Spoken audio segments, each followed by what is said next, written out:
एक लड़की की शारीरिक जरूरत संभोग से पूरी होती है। एक सुखद संभोग स्त्रीत्व की पूर्ति करता है।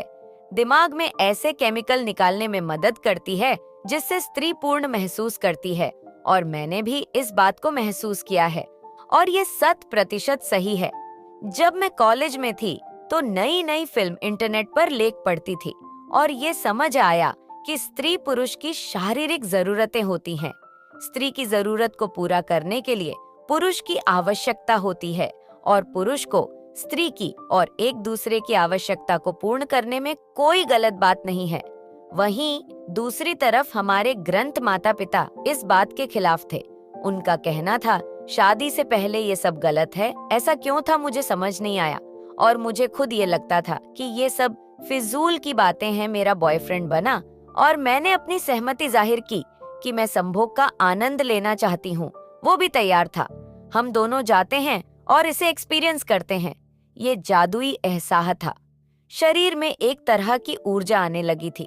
अब मुझे लगा कि ये शारीरिक जरूरत जरूर पूरी करनी चाहिए। लेकिन कुछ समय बाद मेरा ब्रेकअप हो गया और मैं किसी दूसरे लड़के के साथ संबंध बनाने लगी। पर हमारी शादी नहीं हो सकती थी और अब शादी की उम्र आ गई थी, तो माँ पापा ने एक अच्छा लड़का खोज के शादी कर दी। पहले कुछ दिन तो संभोग अच्छा रहा, लेकिन ना जाने क्यों मेरा मन इस बात से हटने लगा। पति जब संभोग के बारे में फैल करते, मैं बहाना बना देती। हमारे रिश्तों में खटास आने लगी थी। मैंने डॉक्टर के पास नंबर लगाया और उन्हें अपनी समस्या बताई। उन्होंने बोला उम्र के साथ ये होता है, और पूरा 1 साल दवाई खाई। इधर मेरे पति भी मुझसे खिन्न रहने लगे थे। मुझे पता है कि पुरुषों को सेक्स की चाहत होती है, पर मैं चाहते हुए भी कुछ नहीं कर पा रही थी। हमारे बच्चे भी नहीं थे और न हमारे बीच ज्यादा शारीरिक संबंध था। उन्होंने मुंह बोला कि पत्नी होते हुए भी मेरी शारीरिक जरूरत पूरी नहीं हो पा रही। अब हमारा साथ रहने का कोई मतलब नहीं है। मुझे ये बात अंदर तक चुभ गई। मैंने बोला कुछ समय दो, और मैं इस बार सब छोड़कर आशिकेश आई इस आस में कि मेरी मानसिक स्थिति ठीक नहीं, जिसकी वजह से ये सब हो रहा है।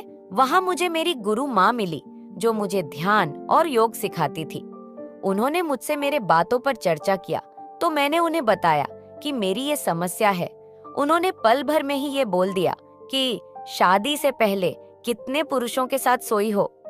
मैं हैरान थी, पर मैंने उन्हें सही जवाब दे दिया। उन्होंने बोला हमारा शरीर यादों से मिलकर बना है। जब किसी स्त्री किसी पुरुष के साथ संबद्ध बनती है तो उसके अंग अंग में उस पुरुष की याद बसती है, और इस वजह से दोनों के मध्य परस्पर प्रेम काम वासना धीरे धीरे पड़ती है। लेकिन जब यही काम 2-3 पुरुषों के साथ करो तो शरीर समझ ही नहीं पाता है कि किसे यादों में बसाना है और किसे निकाल फेंकना, और आपको संभोग में अरुचि होती है। धीरे धीरे प्रेम खत्म होने लगता। फिर मुझे समझ आया कि क्यों बड़े बुजुर्ग शादी के बाद ही संभोग करने की सलाह देते हैं, जिससे हमारे रिश्ते मजबूत हो जाएं। लेकिन आज मेरी तरह ना जाने कितनी लड़कियां शादी से पहले संभोग करती हैं, बिना इसका दुष्प्रभाव डाले, और ना चाहते हुए भी उनकी शादीशुदा जिंदगी बर्बाद होती है। इसके अलावा ऐसी भी लड़कियां हैं जो अपने काम को निकालने या अपने स्टेटस को मेंटेन रखने मात्र के लिए अपनी चड्डी किसी के सामने खोल देती हैं। पर यह बात गलत है। मुझे इसका एहसास तब हुआ जब मेरे पति और मेरे रिश्तों के बीच खटास आने लगी। किसी भी स्थिति में शादी से पहले संबंध बनाना गलत है।